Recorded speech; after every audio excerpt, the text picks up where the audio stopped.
ng Diyos. Pag sinabing God's way, ang sabi po riyan, sa book of Proverbs nating binasa, tila baga may matuwid at tama yung ginagawa ng tao. Pero ang dulo noon ay mga kamatayan. Ano ba yung tinutukoy? But the end is the way of death. Pag tao po, dahil ang tao po ay nagkasala, siyempre po, akala niya yung kanyang ginagawa ay tama. May mga bagay na ginagawa tayo na tama naman. Sa ating pananaw. Tama naman yung ating ginagawa. Kaya lang minsan, yung tama sa atin, sa Diyos pala, ay hindi tama. Halimbawa po, tayo po ay may kakayahan na may kabutihang loob. Tayo po ay namimigay. Siyempre po, yung mga may kakayanan, yung mga politiko, yung mga nasa gobyerno, o kaya ikaw yung may kagandahang loob, siyempre po, na nais mo at masaya ka na nagbibigay, di po ba? Kaya lang, yung pagbibigay na yon ay hindi po yon ang lisensya po natin para tayo po ay makapunta sa buhay na wala hanggan. Okay, kasi marami pong naniniwala, gumawa ka lang na mabuti, hindi grabyado sa iyong kapwa, hindi mo inapakan, okay na yun. Okay? Tama naman. Maganda ang nagbibigay. Pero kung yung ibinibigay mo ay hindi naman maganda ang pinanggalingan, hindi rin maganda. Amen po? Kunyari, hindi maganda, pandaraya, pandarangbo. Hindi. Tapos ibibigay mo para magiging kaaya-aya ka sa kapwa mo. Hindi ganun yun. Amen po? At ang pangalawa, ang akala natin yung pagbibigay na po natin ay may kagipat na kaligtasan po yun. Yun po ay kagandahang loob ng tao. Sapagkat tayo po ay maliligtas lamang po sa pananampalataya. Amen po? Hindi sa pagbibigay ng mabubuting gawain. Okay? Ang pagbibigay ng mabubuti ay kagipat yan sa pananampalataya. Kaya kung may pananampalataya ka at mabubuti yung gawa mo, ay hindi ka mapapahamak. Kasi po, hindi yun ang nagiging lisensya mo para magtamo ng buhay na wala hanggan. At collateral doon sa paggawa mo ng masama. Nakuha nyo? Kaya hindi po pwede po yun. Ayun ang sinasabi po ng Book of Proverbs. Pangalawa, mamamatay yung ating pananampalataya. Bakit po? Magsasawa ka rin sa kabibigay. Magre-reklamo ka rin Amen po ba? Ang nagbibigay kasi may kagalakan. Hindi napipilitan lang. Kaya wala kang reward. Ano pang yung relationship mo? Nagbigay ka nga, isusumbat mo naman. Ano pang reward na makukuha po natin? Kaya, ganyan ang tao. Maraming napag-aralan yan, maraming natutunan yan sa kanyang kultura, sa kanyang tradisyon, sa pag-upbringing sa kanya, sa school, at sa ano paman, mayroon tayong tinatawag na values, good manners, and right conduct, which is maganda lahat yan. Kaya lang, titandaan po natin. Pangalawang commandments lang po yan. Amen po? Pangalawang utos ng Diyos lang po yan. Ibigin mo ang iyong kapwa kasama yung pagbibigay. Kasama yung charity gifts, kasama yung paggalang at pagrespeto. Pangalawang commandments lang po. Hear, O Israel, the Lord our God is one. Yun ang unang commandment. Paliwala yung gagawin mong mabuti kung hindi ka pupunta sa una. Amen? Kaya kilalanin mo muna yung Diyos na nag-iisa na lumikha sa iyo. Yung Diyos na makakapagbigay sa iyo ng daan para maliwanagan ka tungo sa buhay na wala. And everybody say amen. This is man's way. Ngayon, punta tayo sa tinatawag na world way. Itong mundo na ito. Merong paraan ng mundo ito para makalimot po tayo. Ano yung word? Merong tinatawag na number 1, number 2. World way, man's way. World net sa satanic way. Yan, Max Way. Nasabi ko na. Ano yung words way? Sa mundong ito, nung tinukso ang ating Panginoon, paginig po kayo, ipinakita niya yung karangyaan ng mundo ito. Diba? Kasi pag marangya ka sa mundong ito, makakalimutan mo siguro at nangingibabaw sa iyo yung mga pangako sa mundong ito. Bilisan po tayo rito at maiiwan po natin yan. Kaya ayaw ng Diyos na yung ating isip at puso ay nakapokus sa mundong ito. Na tila baga, taga rito po tayo. Tila baga, ang buhay po natin ay walang hanggan dito. Hindi po. Ang buhay sa ating panahon ay 120 years lamang.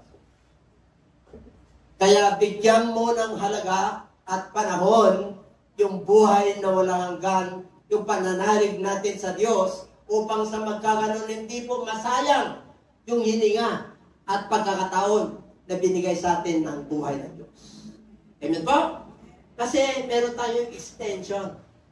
Dito sa buhay na to, itong mundo na to maganda. 1 John chapter 2 verse 15 to 17. Love not the world. Huwag mong mahalin ang mundo. If you love this world, the love of the Father is not in you. And what are the things that are in the world? The lust of the flesh, the pride of life, and the lust of the eyes. May pita ng laman. May gusto nito. Pag nakakita ka, yung mata mo, hindi mo makikita yung mga pangako ng Diyos. Bakit po? Nakatutok ka sa mundong ito. Yung gusto mo, lahat tayo dito may pride. Pride of life. Nung dumarating lang ang tanglaw o ang liwanag sa ating buhay, nakukontrol na po natin yung ating sarili. Dati, pag tayo po ay nag-isip, ang taas natin. Amen? Dati, pag tayo po ang magiging humble lang. Pero ang taas naman yung puso at pag-isip. Amen? Ang humbleness ay nakikita po sa resulta sa buhay. Hindi po sa stature. Kasi nababasa ng Diyos at nagre-reflect yung buhay po natin kung ano ang nasa puso at isip natin. Hindi mo may tatago yan. Amen po? Kaya tingnan mo ngayon katabi mo kung mapait. Oh, hindi totoo yan. Unang impression pa lang ang tao sa iyo, alam nila, may nararamdaman sila. Mabait ito. Diba? Nakakita na kayo yung nakatabi nyo sa jeep. Mukhang ano pa. Mukhang ano. Diba? Pero huwag kang titingin doon. Baka mamaya, yung pala mapait. Kasi vitus natin. Hindi tumitingin siya sa panlabas na ano. Tumitingin siya sa puso. Maganda na yung puso mo. Kahit na nung pangit dito, panlabas mo, gaganda ka talaga. Alam niyo kung bakit? Kasi po magiging maamo pa. Kasi yung Holy Spirit, yung Espiritu ng Diyos ay nasa iyo. Ang lakas ng dating mo. Hindi sa yapak. Hindi. Lakas ng dating mo. Kasi nandun si Jesus Christ. Amen? Parang hindi ka naniniwala. Yun ang word way. Kaya huwag kayong nakapokus sa mundong ito. Kaya sabi ng Lord, don't focus, don't set your mind on the things that are in the world. Because the things that are in the world, hallelujah, these things ay temporary. Temporary lang po yun. But you must set your mind on the things that are eternal. Because the things that are eternal, spiritual po yun. Buhay na wala hanggang po yun. Kahit na tamang-tama lang yung dumarating sa iyo, masaya ka. Hallelujah! Kahit sabihin nila, napakataas ang presyo at nararamdaman ng lahat ng tao. Hindi tayo exempted doon, pero masaya ka. Bakit? Napakakaan. Kasi sinasamahan ka ng Diyos sa buhay natin. Hallelujah! Umaga pa lang, nagpupuri ka na, nagpapasalamat ka na yung nakaahing sa mesa. Hindi ka nagre-reklamo. Sapagat alam mo, ang Diyos ay hindi kanya pababayaan. Ganun katindi yung ating Diyos na sinasama. Everybody say, oh, Satan's way. Dumating si Satanas dito, John chapter 10, verse 10, para mangwasa, pumatay, magnakaw. Nanakawin ang kapayapaan mo yan. Nanakawin ang kagalakan mo yan. Amen? Yung focus mo yan, yung mata mo yan, gagawin niyang kahit na hindi iyo, magiging iyo. Ako, yun na. Kahit na yung kalabaw ng kapitbahay mo, isang araw, magiging iyo yan. Hindi lang kalabaw, pati yung may-ari ng bahay, nasa iyo na rin yan. Kaya pag wala ka sa Lord, talagang matutokso ka. Amen?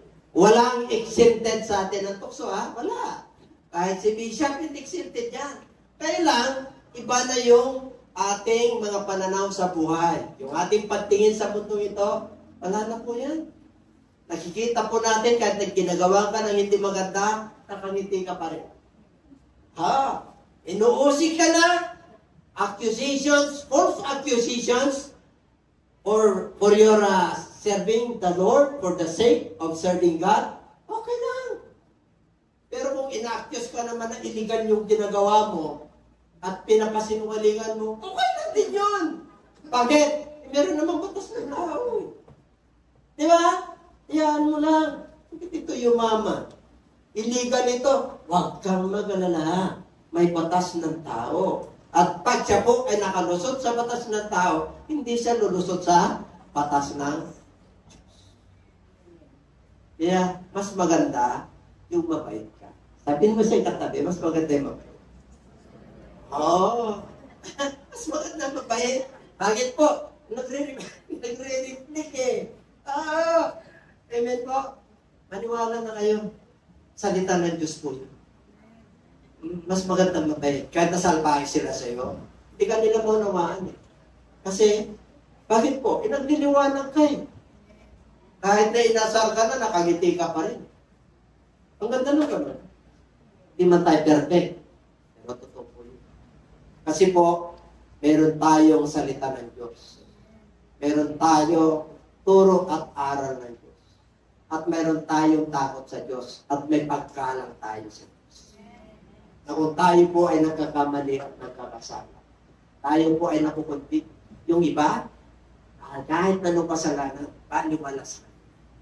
Kasi po, wala ang Diyos sa kanila. Kasi po, manhid na po sila.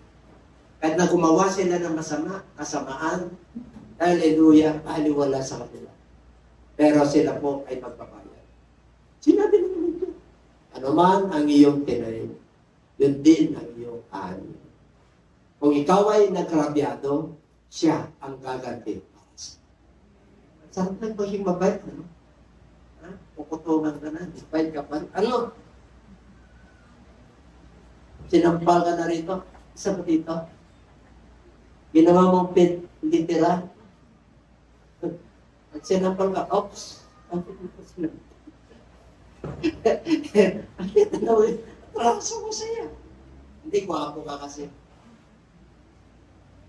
Natutuwa na ako sa iyo. Hindi niya lang masabi na inggit ako sa iyo. Kasi parang hindi ka maasar. Sarap yung naman. Ngayon, mga kapatid, alam na natin ang gawa ng tao. Alam na natin ang gawa ng mundo ito. Alam na natin ang gawa ng demonyo. Ang pinakamaganda is perfect God's way. Amen? Okay, hindi may way, ha? Ha? God's way. Huwag niyong awitin yung my way. And now, the end is near. Okay, David ko. Bakit ko ayaw awitin? Kasi final curtain na. Pinali na yung kortina niya. Pagbaga sa ano. Huwag yung way mo, yung way ng Lord. Okay, titignan natin. Ano ba ang way ng ating Panginoon? Number 1, God's way. John chapter 1, verse 17 to 18. Tingnan po natin. For the law was given through Moses, but grace and truth came through Jesus Christ. No one has seen God at any time, the only begotten Son, who is in the bosom of the Father. He has declared Him. Ang God's people ay may direksyon. May prophecy. May kasulatan.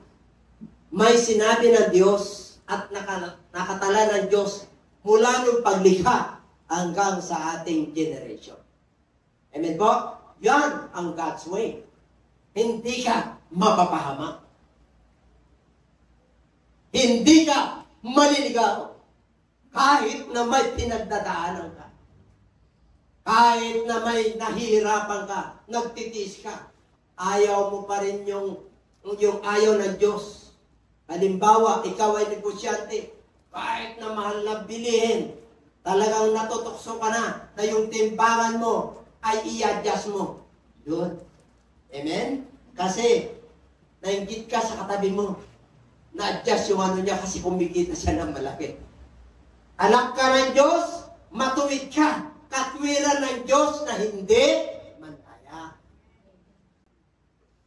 Kaya God's way po yun. Amen po? Kaya ang batas ni Moses, 5 po yun. Genesis, Exodus, Leviticus, Numbers, and Deuteronomy. Yan ang panuntunan ng Diyos sa tao. Nandyan lahat nakasulat. Sa Old Testament po yun kung paano ka maligtas, kung paano ka papagpalain, kung paano ka hatulan pag nagkasala ka, at kung paano ang hatol mo kung ilang taon. Yan kinuha ang batas ng tao sa batas ni Moses. Amen? Kaya dito, walang nakakita sa Diyos, kundi si Jesus Christ lang po yan. Nagaling po siya sa Ama. Okay? Therefore, the Lord Himself will give you a sign.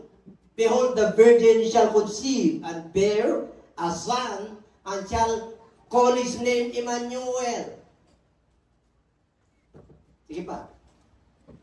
For unto us a child is born, unto us a son is given, and the government will be upon his shoulder, and his name will be called Wonderful, Counselor, Mighty God, Everlasting Father, Prince of Peace, and 7, pakibasa, of the increase of his government and peace there will be no end. Lalaganap ang kanyang pamamahala at kapayapaan ay walang hanggan. Upon the throne of David and over his kingdom to order it and establish it with judgment and justice. From the time forward, mula noon sa Old Testament hanggang ngayon, hanggang sa darating pa, even forever, the zeal of the Lord of hosts will perform this.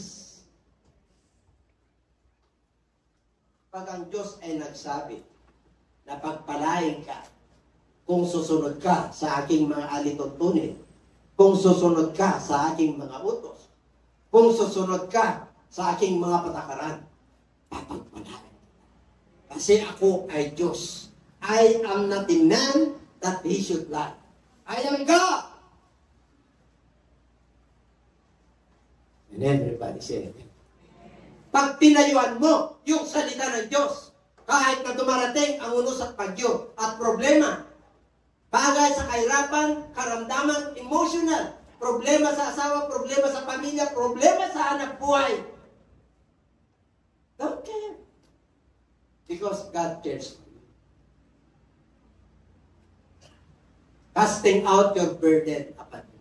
Bigay mo sa Kanya yung kayong kabigatan. Panginoon, hirap ako sa aking karamdaman. Hirap ako sa aking pinagdadaanan. Kapos ako, Panginoon. Kulang ang dumarating sa akin.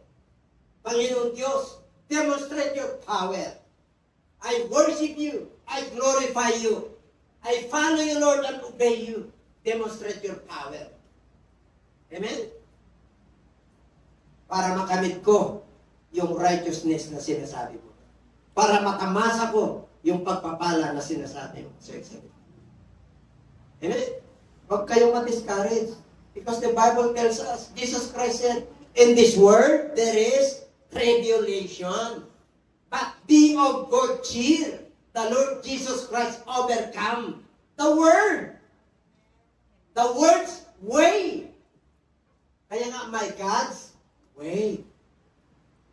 Para tayo po ay mananatiling matibay.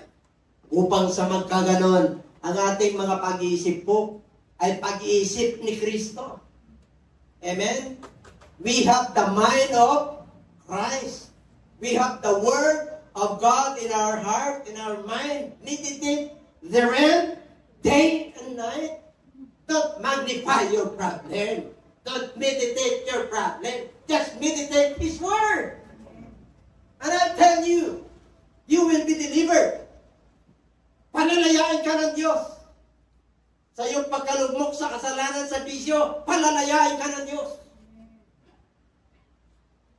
Mararamdaman mo na kasama mo ang Diyos. Mararamdaman mo na nagbago ka. Mararamdaman mo yung mga bisyo at kasalanan ay susunugin ng Diyos yan sa pamagitan ng kanyang banal na Spirit.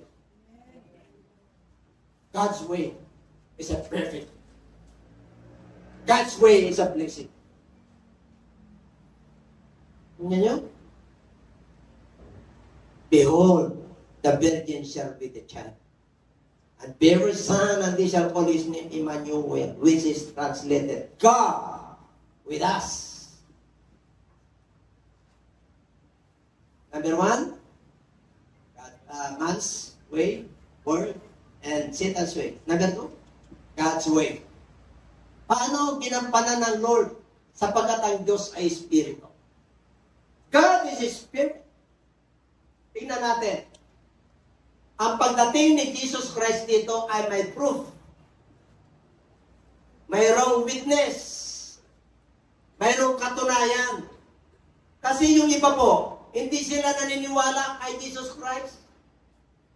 Sa mundong ito, ang naniniwala lang sa Kanya, out of 8 billion population of the whole world, halos 20% lang ang naniniwala kay Jesus Christ.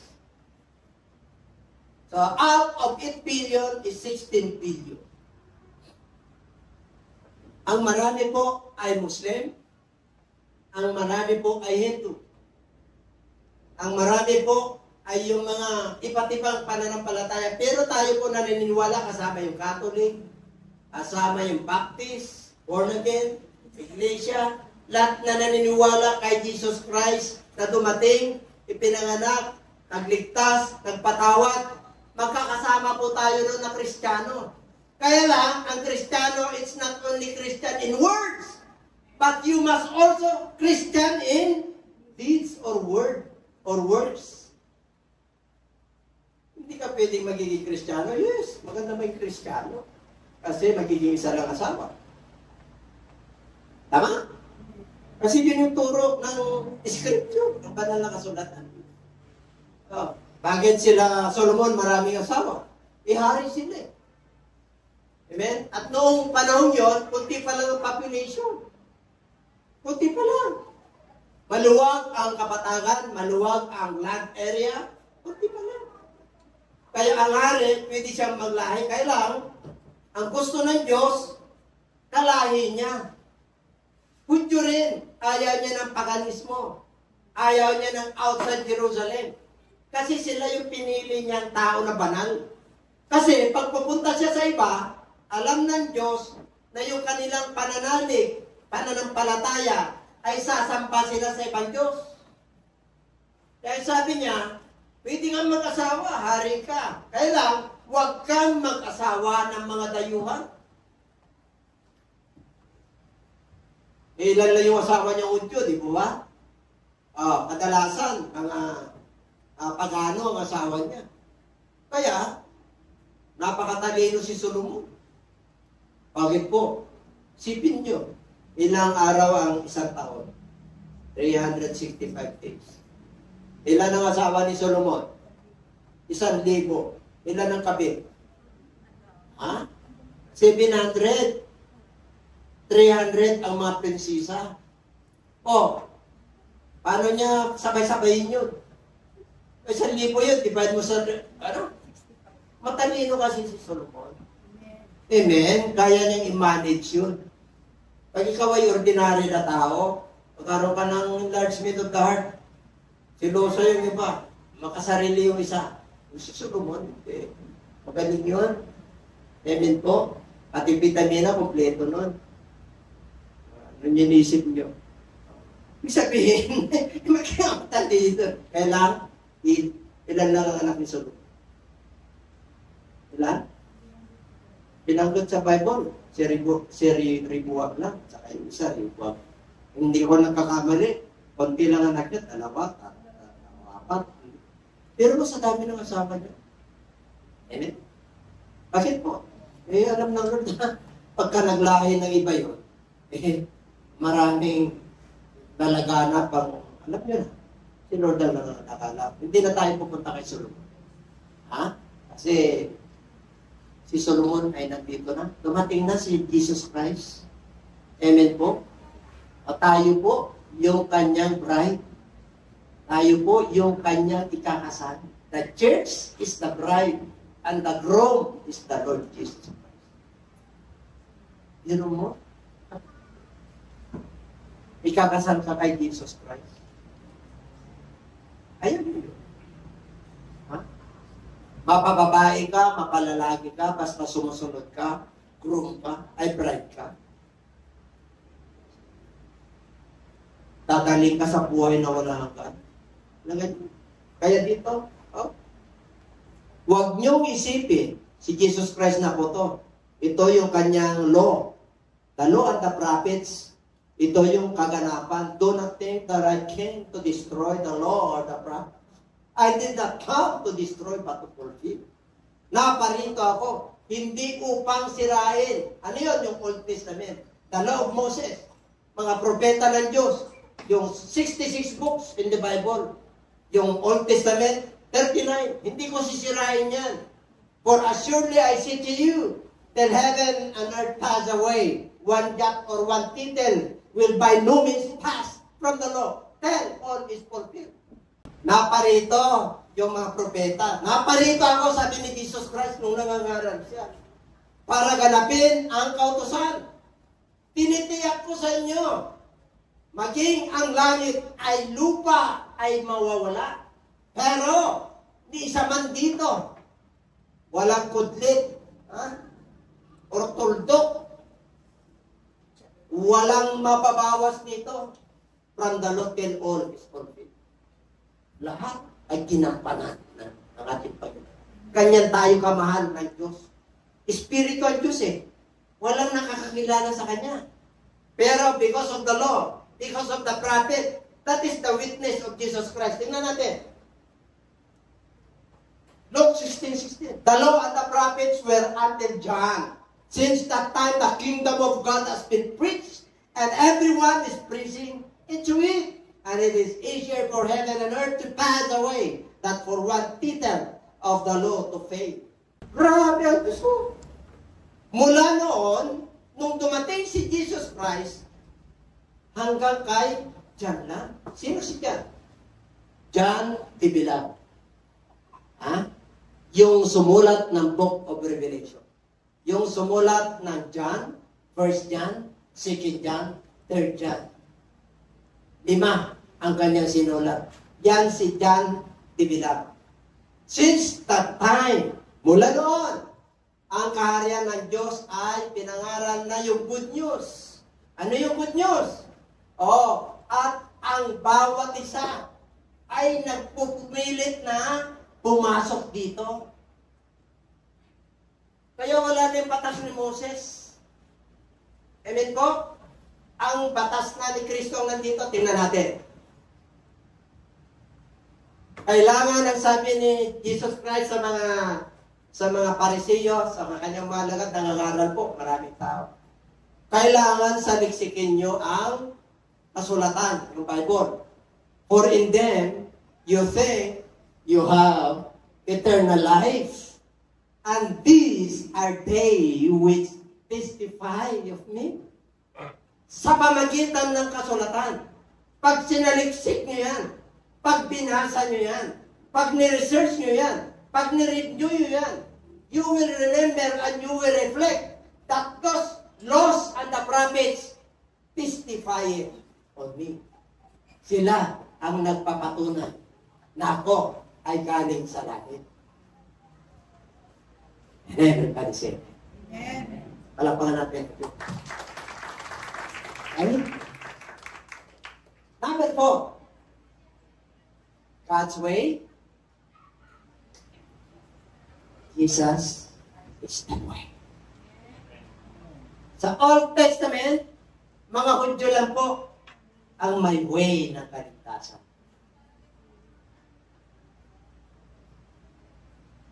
Israel is a chosen nation.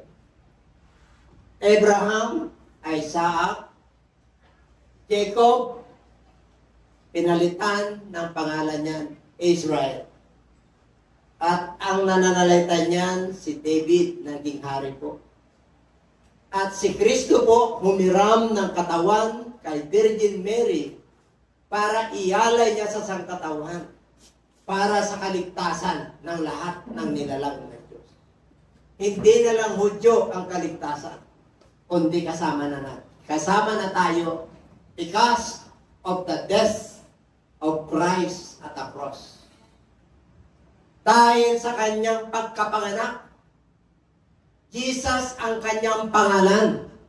Ang nagbigay na pangalan ay mga anghel, hindi ang tao, hindi si Joseph, hindi si Mary. Ang nagbigay na Jesus na pangalan ay mga anghel, the host of angels in heaven. Kaya sabi niya kay Joseph, kukunin mo si Maria bilang asawa mo. Kasi po, talagang nubya niya, fiancé niya. Tapos sinabi ni Mary, nagdadalang tao siya. Kaya napag-isip-isip ni Joseph, abay, hiwalay ako to. May nauna sa akin. Siyempre, banal sa kanila po ang pag-asawa. Ang customary ng mga Hudyo, pakakasalan mo yan, virgin yan. Banal po sa kanilang pag-asawa. Amen po? Kaya ganun po. Ay ngayon, sabi ni Mary, sabi ng anghel kay Mary, okay, Mary, kadalang tao ka sa pamagitan ng panalis. Maglilihi ka. Nung nalaman ni Joseph, tuwan niya. Pero sabi ng anghel, Joseph, huwag mong iwanan.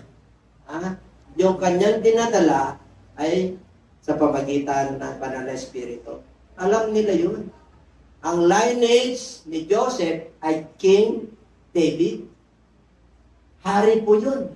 Ang lolo niya. Ang ninuno niya. Kaya ang lineage ni Jesus Christ bilang tao, hari po siya dito sa lupa. And everybody say amen. Kaya dito po, si Jesus Christ nung nabuo, sa John 14:6, because Jesus Christ is the way, Jesus said to him, I am the way, I am the truth, and I am the life. No one comes to the Father except through me. Who is God? The Father. Who is the Father? Spirit. Sino nakakita sa Diyos? Walang nakakita sa Diyos. Sino ang nakakilala sa Diyos? Ang mga propeta. Sila Moses, sila Abraham. Pero hindi nila nakita na physical ang Diyos.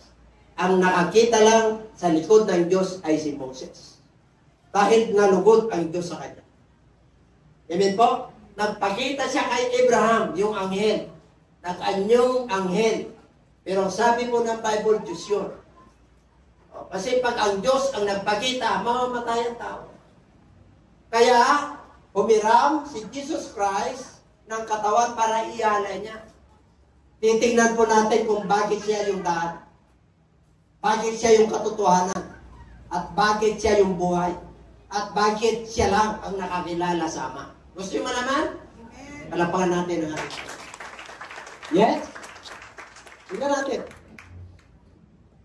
Because Jesus Christ is the way. He is the Savior. He is the healer. He is the Lord. He is my God.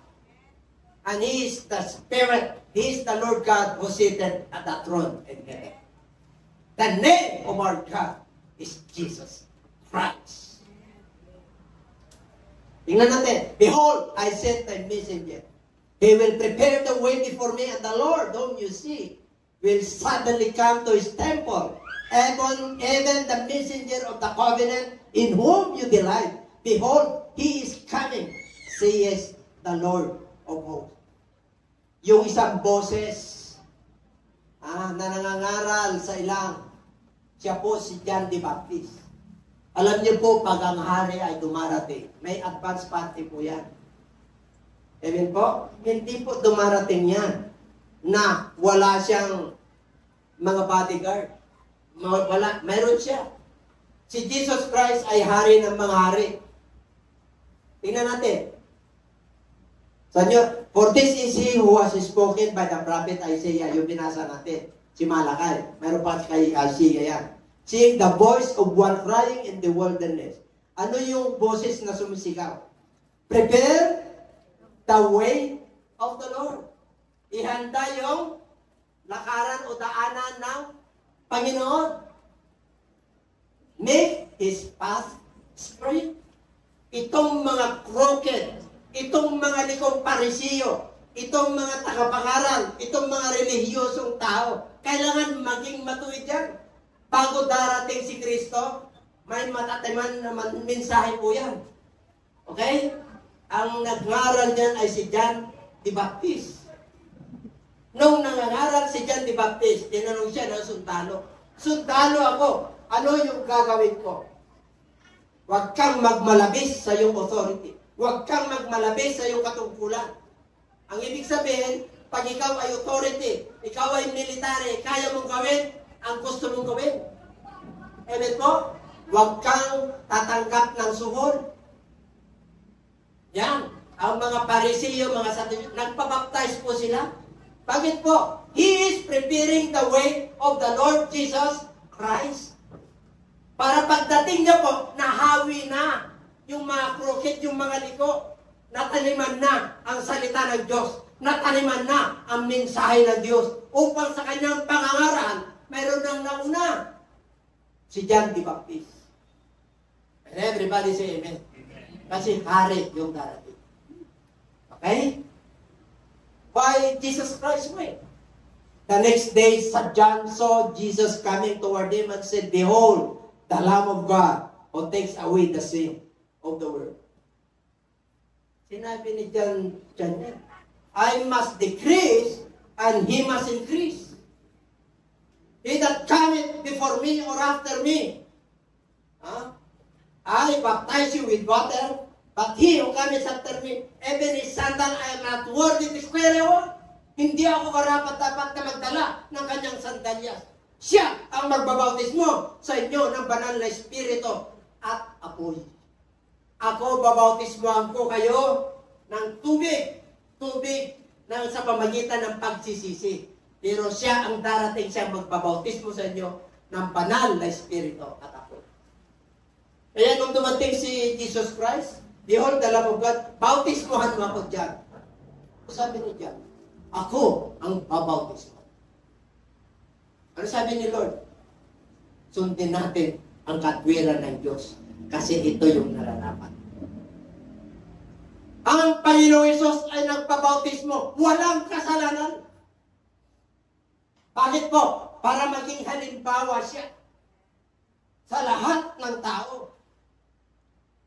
Ito, nagpabautismo, walang kasalanan. Tayong mga tao na makasalanan, ayaw natin magpabautismo. Samantalang yan, ang lisensya para tayo po ay makapasok sa buhay na walang hanggan. Yan ang susi. The keys to enter into the kingdom of God is water baptism. You must be born by water. You must be born and be baptized in the name of Jesus for the remission of your sins. And ye shall receive the gift of the Holy Spirit.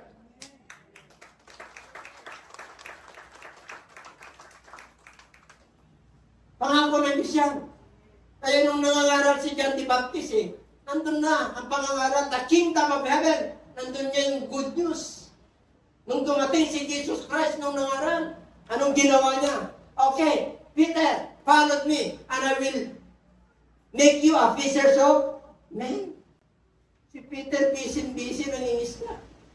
Oh, nagugas ng kanyang pangingisda at nilalagay niya sa bangka yung kanyang net. Oh, sino? Kaya sabi niya, Peter, follow me, and I will make you a fishers of men. Nung tinawag tayo ng ating Panginoon, iba-iba ang pinagkakabalahan ko natin. Amen? Ako, busy rin ako sa sarili ko. Si Pastora, busy rin sa sarili niya. Hindi pa kami magkakilala. Mula sa Pangasinan, nagtakbo kami sa Bulacan. Mga kasaysayan ang mga alamat na pag-ibig. Di ba? Kaya? Hindi ba tawa kayo? Hindi ko kukwento yun. Sampol lang yun. Kaya, ganun. Paaral kayo. Meron tayong pinagkaaman, pinagkakapalan. Pero nung dumating, may nag-invite sa inyo. Nahipo ang inyong puso. Makinig kayo ng pangangaral ng isang pastor o manggagawa ng ito. Nahipo ang inyong puso. At kayo, nagpatuloy ito at lumago. Nandito tayo. We enjoy the goodness of God. We enjoy the presence of God. We enjoy the promises of God. Hallelujah. Amen? Kumusta naman ang inyong mga sabi? Ate, Julie? O ikaw lang ang nag-enjoy? Brethren, go ye into all the world.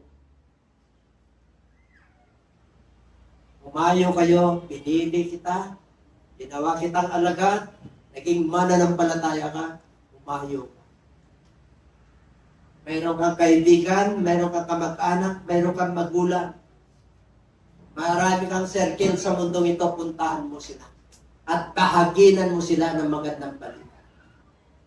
Jesus' way, not man's way, not this world's way, not Satan's way, but God's way, Jesus Christ. Pag yun ang nakuha mo, He is the way. Siya tandaan. Siya yung kaparaanan lang para magtagumpay ka sa buhay mo. Siya yung katotohanan na siya yung nag-iisang Panginoon Diyos at nagligtas sa atin. Hallelujah! Siya yung buhay. Pag natuntun mo yan, yung buhay mo na sa pansamantala sa lupang ito, magkakaroon yan ng eternity. John chapter 1 verse 4. And the light was the life of men. Dumating ang tanglaw. Dumating ang liwanag. At yung liwanag na yon, nagkaroon ng buhay ang tao. Yung ating buhay ngayon ay may halaga. Dati nung wala tayo kay Lord, our life is non-value. Walang saysay yung buhay natin. Walang direksyon. Walang patutunguhan. Madilim. Na tila mga alam mo, yung tinututan mo at tinataanan mo ay tamang landas sa pananaw mo. Pero sa landas ng Diyos, hindi. Kaya ngayon, sa umagang ito, tinuturuan tayo, tumungo tayo sa landas ng ating Panginoon Jesus. The way of Jesus Christ. Because He is the way, He is the life, He is the truth, and He is the life. And no one comes to the Father at Him. Siya lang ang nakakilala, siya lang ang nakaupo sa trono ngayon sa kalangitan. Okay? Simon Peter said to him, Lord, where are you going? Ito ang patid dito. Okay? Saan ka pupunta, Panginoon? Kilala niyo si Pedro? Si Pedro raw na may manok sa kumiro. Oh. Ang sabi ni Pedro, sabi ng Lord, little children, pansamantala alis ako. Hindi kayo makakapunta sa karoroonan ko. Sabi niya, magmahalan kayo sa isa't isa. Ito ang utos ko sa inyo. Mag-ibigan kayo para malaman na kayo yung tunay na. Kayo yung alagad ko. Kaya mag-ibigan kayo sa isa't isa. Sabi ni Pedro, oh, Panginoon, inaalay ko na yung buhay ko sa iyo. Kailangan alam ko kung saan ka pupunta. Tingnan natin. Saan ka pupunta, Panginoon? I am going, you cannot follow me. But you shall follow me afterward. Pagkatapos nito, nakasunod pa rin. Sinabi ni Pedro, Lord, why can I cannot follow you na? Ibinigay ko na yung buhay ko. Sa'yo, iniwan ko yung pagkamangingisda ko. Negosyante ako. Meron akong bangka, meron akong net. Iniwan ko yun. Alang-alang sa'yo. 37. Meron pang 30 ka? Meron yan eh. Kaya sabi ng ating partner ba? Yun. Parang, sabi niya, binigay ko na sa inyo buhay. Kung ibinigay mo na sa'yo, akin yung buhay mo, Peter. Sabi niya, unless na yung roster, bago tumilaok yung manok ng 3 beses, bago tumilaok, 3 times, you will deny me. Jesus answered him, ibigay mo ba sa akin yung buhay mo? Alang-alang sa akin? Kasi gusto mong sumama, di ba? Okay na yun. Maganda yung ginawa mo. Naging ano ka, alagad kita, pero hindi ka makakasama ngayon. Hindi ngayon, hindi mo maintindihan eh. Bakit? Spiritual to eh. Mamamatay kasi ako. Yun na ibig sabihin, hindi nyo ako makasama, dahil mamamatay ako. Kaya sabi niya, pag-ibasa,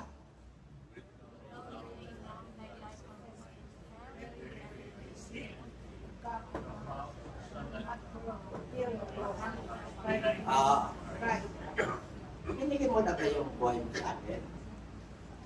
Sinasabi ko sa iyo, hanggat hindi titilaok yung manok, 3 beses mo na ako kinakaila o tinatwa o pinagsinungalingan. Okay? Nung si Jesus Christ ay hinuli, siyempre, dumistansya yung mga kasi masasama sila. Pumunta doon. Naghalukip-kip, madaling araw.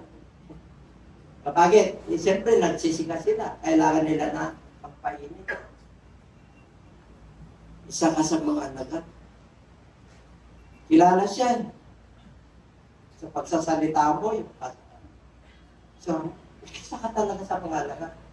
Para maka-escape si Pedro, pumunta siya sa malayo. Nagparikit ulit. Akala niya naka-escape na siya. Ikaw talaga. Siyempre, pag nakilala siya, ihulid siya. Amen po? Pakalayo-layo. Ganon din. Talaga. Ikaw talaga. Pumitawag na yun. Tatlo na di ba? Pero pag-apat, nagpaalala ang Diyos sa kanya. Ibinigay mo na yung buhay mo sa akin, hindi pa totoo yan. Ibinigay mo partial pa lang. Hindi pa full. Kasi hindi pa tapos yung mission ko. Buhay pa ako. Hindi pa ako namamatay. Hindi pa ako nililibing. At hindi pa ako nabuhay na tuloy. Amen? Kaya hindi ka makakasunod ngayon. Tingnan natin sa verse 14. Tingnan natin si Peter po yan Kaya sabi ng Lord, mga lagad niya kausap niya rito. If you believe in God, you must also believe. Okay? In my Father's house, there are many mansions. I will go to prepare a place for you. And if I go to prepare a place for you, I will come again to receive you. For where you are, I am. Then, your will be also. Tingnan natin ang verse 4. John chapter 14, verse 4. Meron yan? 14, verse 4. Si Thomas. Si Peter kanina. Si Thomas. Sino ang mga tumasyan dito? Hindi, tinatawag ko na yan. And where I go, you know. And the way, you know. Alam mo, Thomas. Kasi, bakit si Thomas ang nagtanong? Kasi alanganin siya. Pero yung 11, pulido na yun. Yung 10. Kaya si Tomas, kasi yung isa, naging pulido na rin. Si Peter Inaalay mo. O, na-confirm yun nung namatay po siya. Okay? Ito, na-confirm din nung nag-resurrect siya. Tingnan natin. Okay. Kaya sabi niya sa 5, Thomas said unto him, Lord, we know not. Paano namin malalaman ka? Kaya Jesus is. Amen? Kailangan nag-confirm na si Jesus Christ ay Diyos. Kasi si Tomas, alalahanin niyo, ang nagtatanong si Tomas. Kanina nagtanong si Peter. There must be confirmation. Noong unang resurrect ng ating Panginoon after 3 days, ang sabi ng mga alagad niya, nag-fellowship kami, Tomas. Wala ka rito. Dumating si Kristo. Sinabi niya, peace be with you. Kasi nakatarangka, pintuan nakalaki. Kasi po, osigin sila, pinag-uuli sila. Kaya nag-fellowship sila ng 10. Wala si Tomas. Wala. Kaya sabi niya, talaga? Hindi ko maniniwala niyan. Maliban na lang na ipasok ko yung kamay ko sa kanyang pinagpakuan. At may pasok ko man yung kamay ko sa kanyang pinagpakuan. Hindi ako maniniwala sa inyo. Nag-fellowship sila after 1 week. 11 na sila. Kasama na si Tomas. Are you following? Kasi nung unang pag-appear ni Jesus Christ, wala si Tomas. Wala, 10 lang yun kasi wala na si Judas Okay? Kaya sabi niya, peace be with you. Kaya kwento yung mga alagad niya, yung mga alagad nila, Peter, sila John, Tomas, nakita namin si Lord, nag-resurrect. Nakausap namin. Kaya sabi niya, hindi ako maniwala, maliban na lang, may pasok ko itong kamay ko, itong daliri ko sa pinagpakuan. Hindi ako maniwala. After 1 week, pero sila 11 na. Tumagos ang ating Lord. Tumagos. Kasi spirito na po siya. Ano sinabi ng Lord? Hindi nyo alam na? Siyempre, hindi po. Kasi pa hindi nyo napasa. Sabi ng Lord, peace be with you. Tomas, halika na. Ipasok mo yung kamay dito sa pinagpakuan ng kamay ko at dito sa pako. Anong sabi ni Tomas? My Lord and my God. And God confirmed that si Tomas na nag-alala na siya po ay tao, hindi siya Diyos. Panginoon siya. Iba yung Lord. Iba yung God. Lord is the Jesus Christ. God is His Spirit. Walang nakakita sa Diyos because God is His Spirit. Kaya nung nakita niya, peace be with you. Tomas, ipasok mo na. Itaiti mo na. Sabi niya, my Lord and my God. Ibig sabihin, my Lord, kilala na siya na Panginoon. Miracle ang dami. Nababasa sa niya sa kasulatan na pupulfil. Kilala niya na. Pero yung pagka-Diyos niya, hindi pa. Kaya sabi niya, Panginoon ko at Diyos ko. Ibig sabihin, hindi niya ginawa yung sinabi niya. Kasi, pinatunayan ng ating Panginoon na siya ang Panginoon at Diyos. Palakpakan natin ang Lord. Pupunta naman tayo kay Felipe. Tatlo yan. Nagpapatotoo. Okay? Kanina, si Pedro. Ngayon, si Felipe. Felipe, tingnan nyo, Jesus way. Siya talaga yung truth Siya talaga yung daan Wala nang ibang daan yan. Wala na yung dating daan, wala na yan. Kasi yung dating daan, sa Book of Jeremiah po yan. Basahin nyo na lang. Kasi hindi ko pinapatungkol dun sa dating daan na title ng church. Hindi po, mga ano po. Meron talagang dating daan sa Old Testament. Kayo na lang magbabasa. Pero hindi patungkol po sa inyo to. I love you. Pare-pareho tayong manggagawa ni Kristo. Wala akong pinapatamaan. 14. Philip said to him, Lord, show us the Father. Panginoong Isos, labing mo sinasabi yung Ama. Yung Ama is greater than I. Yung gawa ng Ama Kung hindi kayo naniniwala yon. Kaya tinanong siya ni Philip, lagi mong binabanggit na mayaman. Ipakita mo nga yung Ama. Sapat na yun. Sapat na. Sa amin. Siyempre, yung ibang disciples, sapat na. Pero kay Philip, kulang pa. Kaya nagtanong si Philip. Tingnan natin ang sinabi ni Kristo kay Philip, pakatagal ko na sa inyo. 3 years na akong nangangaral sa inyo. More than 3 years. Hanggang ngayon, hindi mo pa ako kilala, Philip. Ano raw? Pagibasa? Pagibasa na malakas.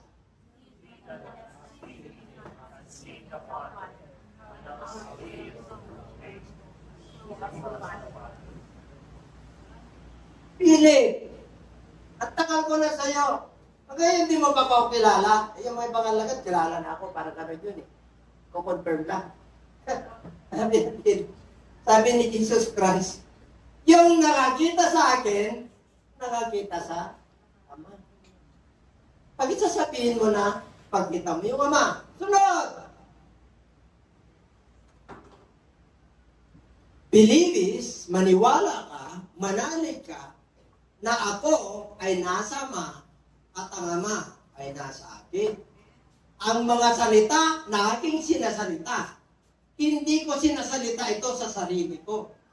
Ang Ama na nasa akin ang gumagawa ng mga gawa ko. Ilan ang Diyos? Yung iba, 2. Kasi ginawa nila yung literal na Ama. Yung tatay nila. At saka yung anak niya. Ang Diyos ay Espiritu. Kaya sabi ni Jesus Christ, hindi nagsisinungaling. Itong nagsasalita sa inyo, ito na yun. Nakita nyo na yung Ama. Hindi ba kayo naniniwala na yung Ama ay nasa akin? Hindi kami 2. Hindi nila makita yung Ama kasi Espiritu po yun. Wala lang nakakita sa Ama, siya lang. Kaya nung nagmi-ministry si Jesus Christ, 100% men siya at 100% ang kanyang divinity. Dalawa yan. Bakit sinabi ni Jesus Christ, Ama ko, bakit mo ako pinabayaan? Di ba? Nung na-crucify siya, pinabayaan ba siya? Hindi. Hindi mo maipapako ang Espiritu. Ang naipako yung kanyang katawan, yun ang nasaktan. Amen? Kaya hindi siya pinabayaan. Kaya nga nag-resurrect siya. 3 araw lang siya nasa kadiliman. Ang akala ni Satan to si pagdemonyo, ay nagbunyi na. Magsalo-salo na tayo. Panahon ng kadiliman. 3 araw ito. Grabe ito. Siyempre namatay ang Lord eh. Di madilim. Amen? Nung nag-resurrect na, abay, nandun na yung liwanag. Nandun na yung taglaw. Kaya nandito, 11. Sige na. Okay. Believe me that I am in the Father and the Father is in me. Or else, believe me for the very word sake. Alang-alang sa gawa. Maniwala kayo. Jesus, wait. Papagpalain ka ng Diyos. Hindi ka man pinagpala na material na bagay sa mundong ito. Pero, yung inihanda ng Diyos na tahanan mo ay nandun sa buhay na manangat. I am prepare a place for you. Grabe. Babalikan tayo niyan. Ang pangako ng ating Panginoon. Ganun na lamang ang pag-ibig ng Diyos sa buong mundo. Ibinigay niya ang kanyang bugtong na anak na kung sino mang manampalataya sa kanya ay hindi mapapahamak. Kaya mga listeners, kaya mga viewers, hindi ka mapapahamak kung mananalig ka kay Jesus Christ. Ano? Grabe ang pag-ibig niya, binigay niya yung buhay niya hanggang sa cross. Sino nagkatawang tao? Ang salita. Ang Diyos ang nagkatawang tao. 1 Timothy 3:16, wala nang pagtatalunan pa. Ang nagkatawang tao ay ang Diyos sa pamagitan ni Jesus Christ. Ang nagkatawang tao, yung salita, in the beginning was the Word. John 1:1. And the Word was with God, and the Word was God. The same was in the beginning with God. Pareho, yung sabi magkaroon ng liwanag, yun yung bumaba. Kaya nagkaroon tayo ng liwanag. Nagkaroon tayo ng buhay. Bakit po? John chapter 1 verse 6. Lahat ng nananalig sa Kanya ay binigyan sila ng karapatan maging anak ng Diyos. Sorry. John chapter 1 verse 12.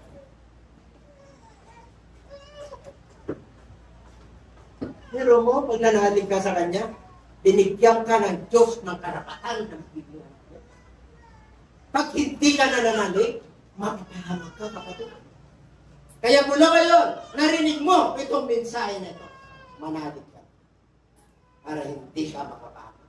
Hindi mapapahamak yung profesyon mo, yung karir mo, hindi mapapahamak yung pamilya mo, yung mga plano mo ay hindi mawawala ng kabuluhan sapagkat nanalig ka sa kaisa-isang bugtong na anak ng Diyos.